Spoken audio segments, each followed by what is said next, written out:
At this point, it feels like not a day can go by without someone asking, what's the update on Stefon Gilmore? How about this? What's the plan for the Panthers if they don't sign Stefon Gilmore? I answer that among other listener questions in this week's edition of the weekly Friday mailbag right here on Locked On Panthers.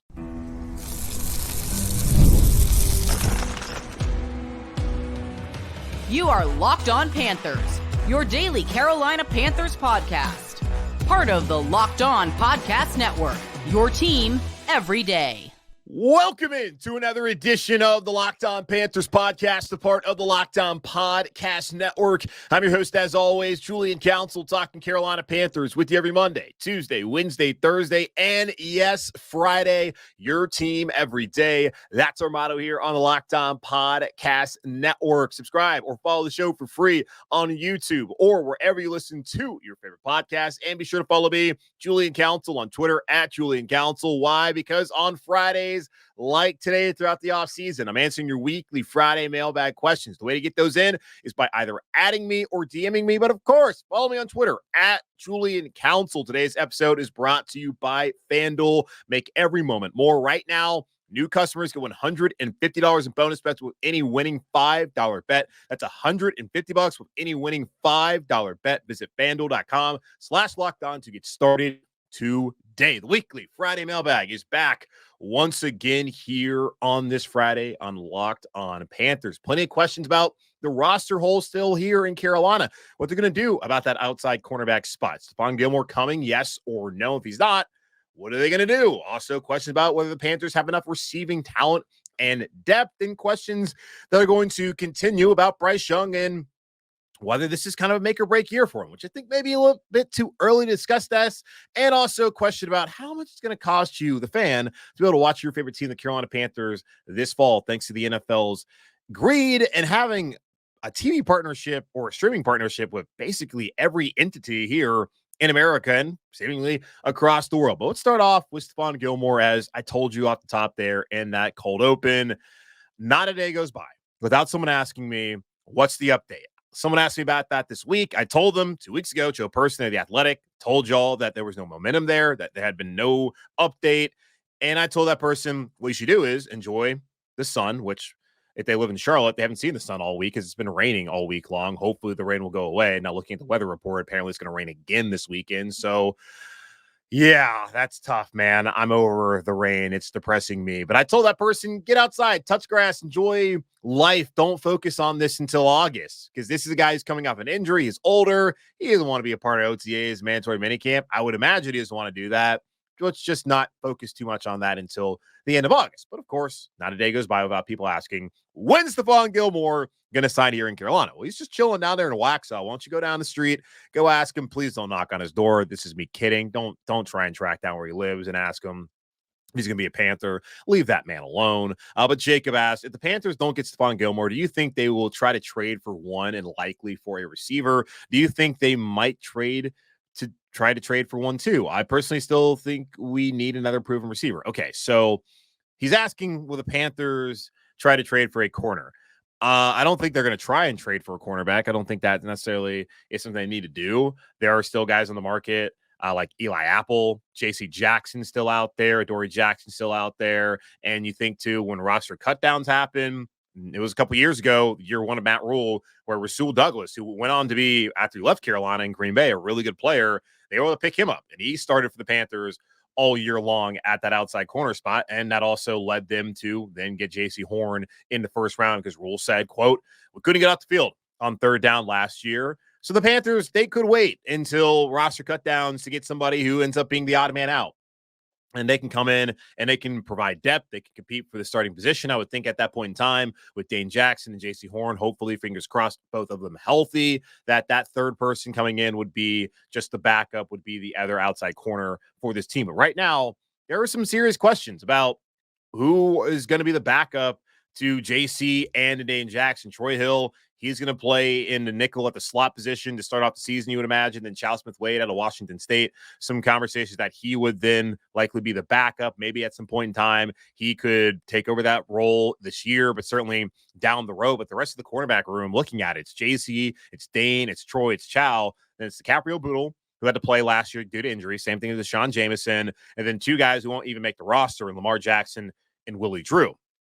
So, yeah, I do believe that they need to add another outside corner with some experience. CJ Henderson, he was that last year, obviously did not play well, reason why he's not in Carolina. I thought, too, that Shaq Griffin, who has experience now with this coaching staff and this Seattle guy, would have been someone to bring back after he took over some of the roles late in the season from CJ Henderson. Why not give him another opportunity? And that's still possible. I don't think he's signed anywhere. There's still veteran guys out there. I don't know if there's the high-end kind of instant starter like Stefon Gilmore would be for a team. And that's where I believe the concern is from the fan base right now. Now, wide receiver, yes, I do think that they could add someone. And Jake actually has a question about that as well. So we had Jacob asking about Stefon and receivers. We have Jake exclusively asking about the receiver depth and talent. He asked me, with the receiver depth and talent showing much promise, who will lead the team as the number 1 receiver by season end? Will Adam Thielen regress, or will we see similar numbers from his first season as a Panther? Now, getting back to Jacob's question about whether they should add a proven receiver, if you look at the wide receiver depth chart right now, it's going to be Deontay Johnson, Adam Thielen, and then, in my opinion, I'm going to have Xavier Legette there. Then after that, Jonathan Mingo is certainly going to be on the roster. He's going to be the wide receiver 4, in my opinion. Terrace Marshall Jr., questions about whether he makes the team. Amir Smith-Marset, I believe, would be on the roster as a returner mainly. Then David Moore, I don't know what their role is going to be for him. Then a bunch of guys that, like Cam Sims, probably not a roster guy. Mike Strong, probably not a roster guy. Jalen Coker, Sam Pinckney. Jalen Coker, the UDFA out of Holy Cross, who they gave a pretty healthy UDFA deal to. That's undrafted free agent, by the way. Him and Sam Pinckney out of Coastal Carolina. Those are 2 guys who may have a chance to make the roster as undrafted free agents. And we, at this point in time in the NFL, like, know who Mike Strong is, know who Cam Sims is, know who David Moore is, kind of know who Terrace Marshall Jr. is. Why not give these younger guys an opportunity with this fresh new coaching staff? We'll see how it works out. But as far as like depth and experience, outside of Deontay Johnson, Adam Thielen, they don't really have it. David Moore has experience as being a number 3 guy back in Seattle, but that's been a long time. And after he left Seattle, he's been a journeyman, did not make the team in Carolina a couple of years ago after being here all off season. Then last year, he played a sparing role late in the season in Tampa Bay, mainly because Dave Canales, Brad Idzik, 2 of his guys from Seattle were down there. That's the only reason he's here in Carolina for a second go-around.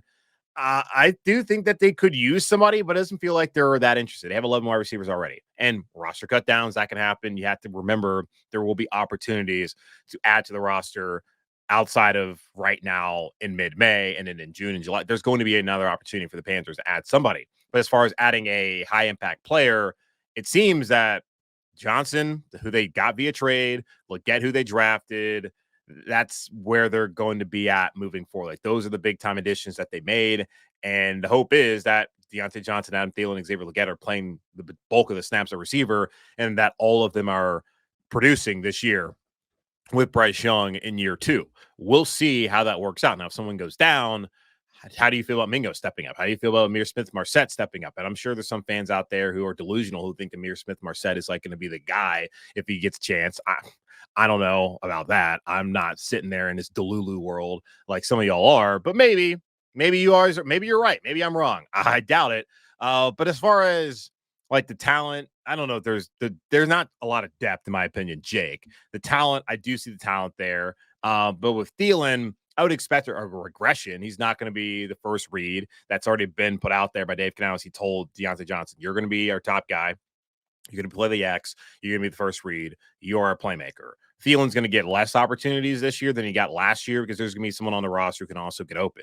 So it could be him getting open, that being Deontay Johnson, Thielen being able to get open, and hopefully we'll see Legette. I don't know. Legette hopefully getting open and being able to be a big part of this offense in 2024.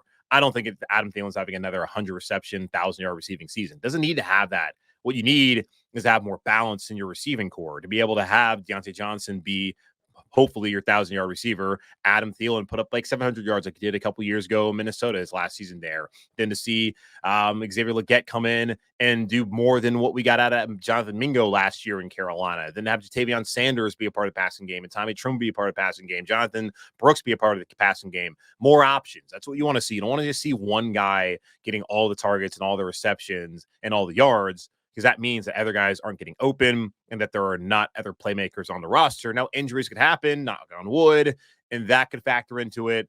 I just don't think Adam Thielen should statistically have the same season had last year, because there should be other players stepping up and filling bigger roles that bring Adam Thielen away from being the number one guy like he was last year when Chark and Mingo and all the rest of them were doing absolutely nothing to help out their rookie quarterback. Speaking of the rookie quarterbacks, we all have questions about Bryce heading into 2024, and I'll answer those questions here in just a moment on Locked On Panthers.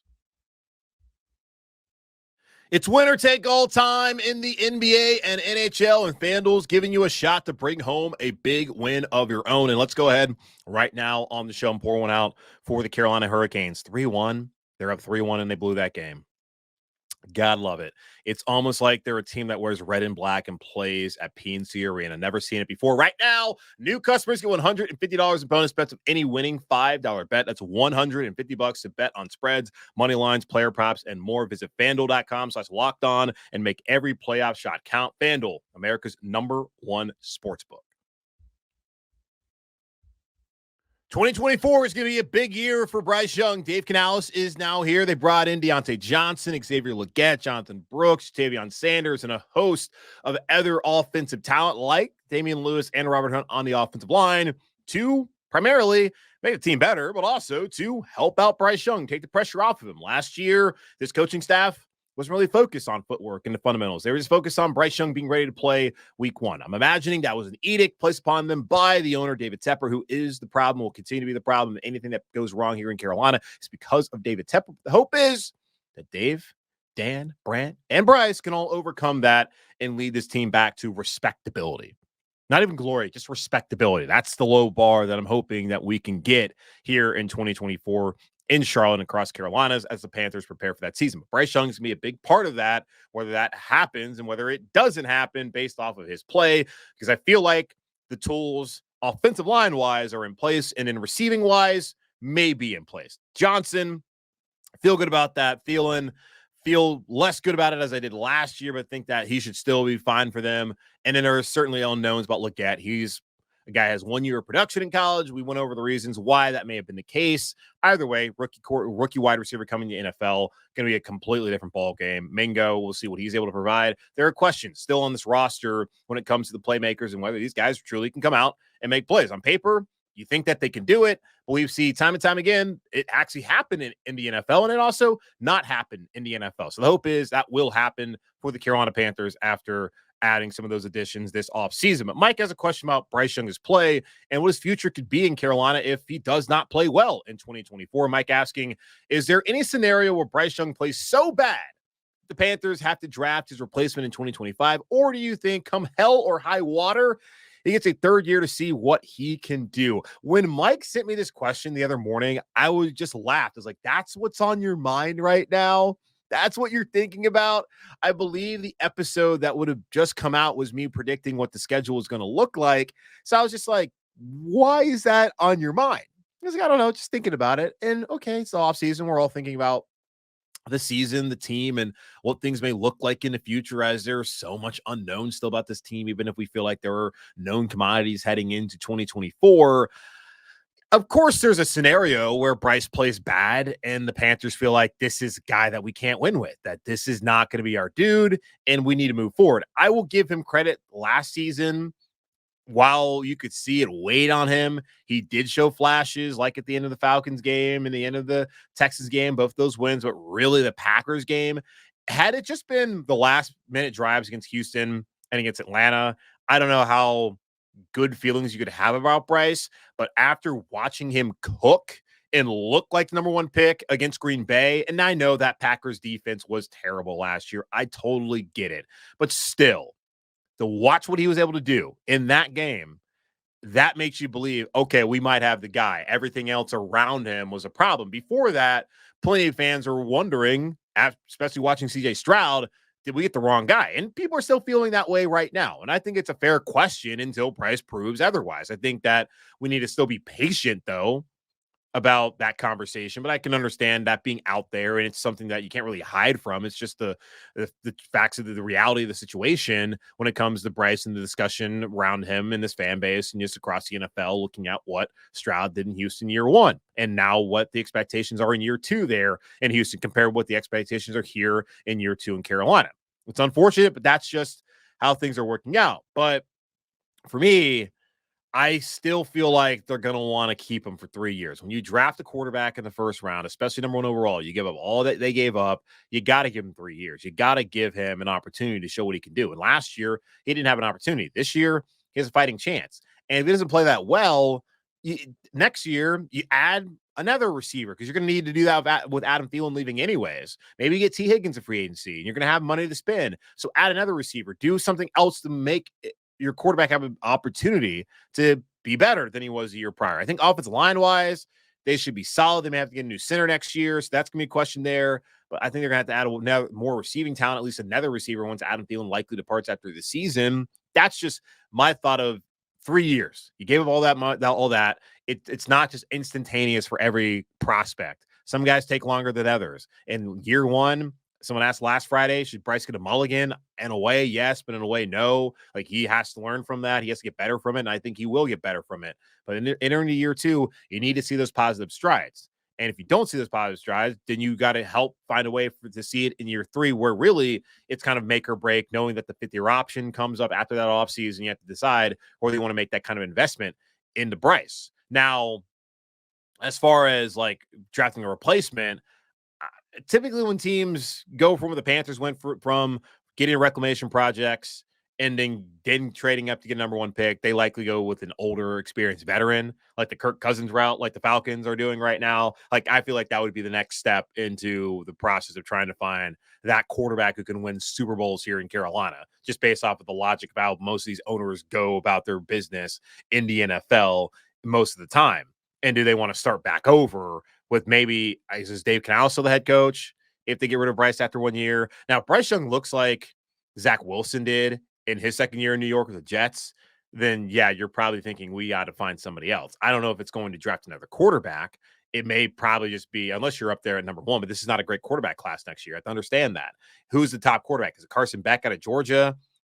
Who else are we looking at as being those top dudes coming out of college next year? That's the one thing to understand. So that in itself likely buys Bryce, whether he plays well or not next year, a third year to be the starter just based off the lack of opportunities. So if anything, the replacement they're looking for is not in the draft, but likely it's going to be a veteran free agent quarterback out there on the market. That's what I would see. But I think he's getting a third year. David Tepper's behind him. And until David Tepper's not behind him, Bryce Young is your quarterback.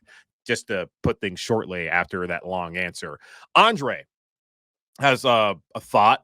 I know they have to go and play the game, and more specifically, Bryce Young has to perform in that game, but does it give you a good feeling watching that schedule reaction video that the Panthers released that Bryce is clearly looking forward to the Week 5 game against the Bears? He's pretty meticulous with the way he portrays himself in the media, and I'm sure he knew that they were being recorded. He typically plays the I'm blessed to be here card, but it's clear he's heard the noise, more specifically regarding the Bears fan base and the whole trade ordeal. Again, I know he has to go perform, but am I overthinking it? By being excited, he may actually be pissed off heading into the season. Well, I don't think the whole I'm blessed to be here card is like some sort of like shtick. Like, that's just who he is. I don't find anything about Bryce Young to be phony, to be honest with you. So I'll just put that out there. I didn't watch the video. I was too busy like doing live here on YouTube and then on Bleacher Report. I didn't even go back to watch the video. Because whatever, it's a schedule release. I just, only thing I care about was when the games are being played. And they always do a great job, but I didn't go back and look at it. Yeah, I bet Bryce Young does have a chip on his shoulder. And you're asking me, are you overreacting to some social media video that the team put out there to give you the feel good? Probably, because that's what people always do. Like Xavier Legette does a very normal thing. He goes out there, gets out of his break, catches the ball. Oh my God, this is the most incredible player ever. He's about to go for a 2,000-yard receiving season. Like, okay, he ran a route. He caught the football. That's his job. That's just things that people get super fired up about, which is, hey, there's not football going on. Totally understand. You're a fan short for fanatic. Never forget that. But yeah, you're probably overthinking it. Bryce Young didn't play well last year. The team was 2-15. The Bears only have Caleb Williams because of the trade they made with the Panthers, where the Panthers want to get Bryce Young, and how poorly the Panthers played. And Bears fans have probably been, I'm sure, on social media thanking Carolina for the number one pick for Caleb Williams. And depending on how things go in that first 4 weeks, they may be really thanking Bryce Young and Carolina for Caleb Williams. They may have posters out there and all that. That's why I wanted to be week 1, because I thought that would be a great story. But now week 5, we could see what Caleb's able to do. He's going to have a chip on his shoulder because the guy's won at every stage of his football life until last year. Won in high school at Mater Dei, won in Alabama, came to the NFL, got his ass kicked and was losing. Yeah, he should have a chip on his shoulder. Now, does that get me fired up? No, not necessarily. It just shows that he's a professional and he cares and that he's not just going to give up after one season. And it would make sense. This is his job. No one wants to fail at their job. So, yeah, you're probably overthinking it a bit. Every player on this team should be motivated. And I promise you, is highly motivated, especially the guys that have been around here for a couple of years, but also the guys that are coming back last year after that hellish season that they had in 2023. All right, one more question here on the show, but on the other side, about how much it's going to cost you, the fan, to be able to watch games this fall. And man, I feel for y'all because that is not great at all. We'll talk about it here in just a moment on Locked On Panthers. Passion, drive, and patience, the formula for winning championships, is also what keeps your ride or die alive. eBay Motors has everything you need to maintain your vehicle and level it up to peak performance. From superchargers, roof racks, exhaust kits, LED headlights, and more. Whether you're into speed, power, style, eBay Motors has got you covered with over 122 million parts. Your number one ride or die. You'll always find exactly what you look for. And with eBay Guaranteed Fit, your part is guaranteed to fit your ride every time or your money back. Because of eBay Motors, you're burning rubber, not cash. All the parts you need at the prices you want. It's easy to turn your car into the MVP and bring home huge wins. Keep your ride or die alive at ebaymotors.com. Eligible items only. Exclusions apply. eBay Guaranteed Fit, only available to U.S. customers. One more question here on the weekly Friday mailbag. Again, at me, DM me on Twitter, at Julian Council, to get your questions in for next week's edition of the show. And this comes over from good buddy Kurt, who gave me a photo of a tweet, but he had this to say about it, saying not exactly Panthers specific. Always get that one messed up. What are your feelings when you see a report like this? If you weren't paid to cover your team, would this lead you to be less of a fan? Coming from an out-of-state Panthers fan, this sucks. So the tweet is this. It could potentially cost NFL fans $850 to watch every game of the 2024 NFL season. $72.99 for YouTube TV, $349 for NFL Sunday Ticket with YouTube TV, and I believe that's if you get the early price. $8.99 for Amazon Prime Video for Thursday Night Football and Black Friday game. $5.99 for Peacock. $10.99 for ESPN Plus, and $6.99 for Netflix. So the total cost is at least $855.86. That is a lot. Now, fortunately for me, yes, being someone who has to watch all the games and is paid to cover this team, I'm able to write off all of that. I write off my YouTube TV. I don't get NFL Sunday Ticket. All this stuff is free on the internet if you know where to look, quite honestly. That's something to just tell people. All sports are free on the internet.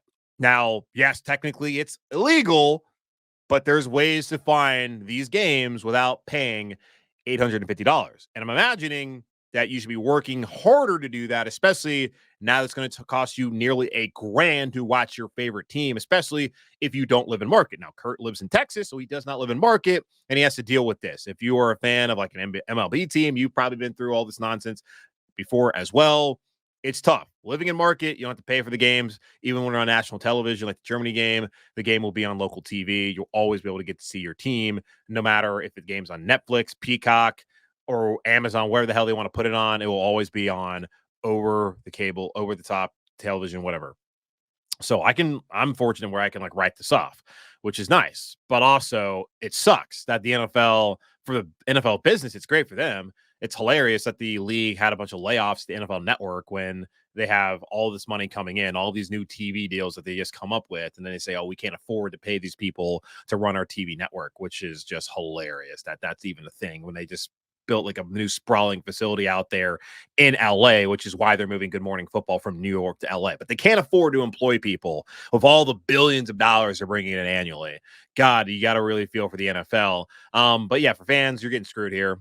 the thing too, like I always thought about, like before college football had all like the breakoffs and all this kind of stuff with it was actually, I think it was harder to watch college than it was with the NFL, because the NFL, all these games, well, actually it's never mind, it's been harder with the NFL, but with college, before all the things have happened recently, as long as you had just like rabbit ears and like just like a normal cable package, you could watch all the games. Now they've started to put some games like in the Big Ten on Peacock and all that, but it wasn't like you had access to basically every game, no matter what your market was.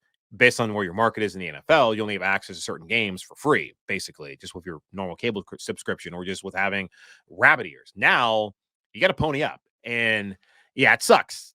And for me, like, would I be spending $850 on all that stuff? Like, I already have YouTube TV anyways, and as I told you, even if I can get it written off, I'm not paying for NFL Sunday Ticket, because I can find a way to get it for free on the internet. Prime Video, all right, I use like my family account for Prime. Peacock, I use my friend's account for Peacock. ESPN Plus, I do pay for. Then Netflix, I use my family account for that. So here's the thing: get some friends. YouTube TV, you can use your friend's account. That's what I'm just saying. My suggestion to you is talk to your friends, figure out who has what, start swapping some passwords. The only company of the ones I listed that really is stringent about it is Netflix, and even you can get bypass, you can get by that with the code and all that kind of stuff. So there's a way to not spend this much money, but it is annoying that you even have to go through all those loops, if you even want to call it hoops and hoops or loops and hoops, to get these things for like not $850. But yeah, it is BS. It does suck, especially for the out of market fan of that certain team, to have to pay that much potentially to be able to watch all those games. But yeah, like I'm wondering too. YouTube TV is pretty popular, so a lot of people already have it anyways. Like Prime, I'm thinking most people already have Prime anyways. Peacock, you may not have that. That's not that much money. And if you're a soccer fan like me, that works. ESPN Plus, and now ESPN's gonna have like another app coming out soon. It's just, can we just go back to cable? And that's the thing about YouTube TV. When I first got it, I was able to watch like the Hornets games and all the regional networks. Then Bally's became a thing and all that nonsense. And it used to be very easy. If everything used to go back to being on Spectrum or DirecTV, or which that's where Sunday Ticket was, and YouTube TV or whatever, they could just be in one spot like cable, it'd be great. But instead, everything's all over the place. And like the main frustration is that if you want to watch a game on Sunday, say you're watching like, you gotta go back and forth. So you're watching something like on YouTube TV, then you gotta go to like Prime Video, and you gotta go to this and that. Or if you want to watch multiple sports, which people will do throughout the night, like Thursday night, so you want to watch what else is going on television, you got to leave Prime then to go to this other app. And yeah, that it's annoying. So I feel for you, Kurt. I feel for every fan out there. It sucks, but I'm glad I can at least write it off. All right, it's going to wrap up this edition of the Locked On Panthers podcast, part of the Locked On Podcast Network, hosted by yours truly, Julian Council. Again, y'all, subscribe or follow the show for free on YouTube or wherever you listen to your favorite podcast. And be sure to follow me on Twitter at Julian Council, where on Friday, start the offseason like I did today, I'll be answering your weekly Friday mailbag questions, either at me or DM me to get those questions into me for next week's edition of the show. But in the meantime, be safe, be happy, be whole. As always, keep pounding. And I'll talk to y'all on Monday. We'll be joined by Josh Klein. He'll tell you how you potentially could go to Germany, and we'll also preview the beginning of OTAs.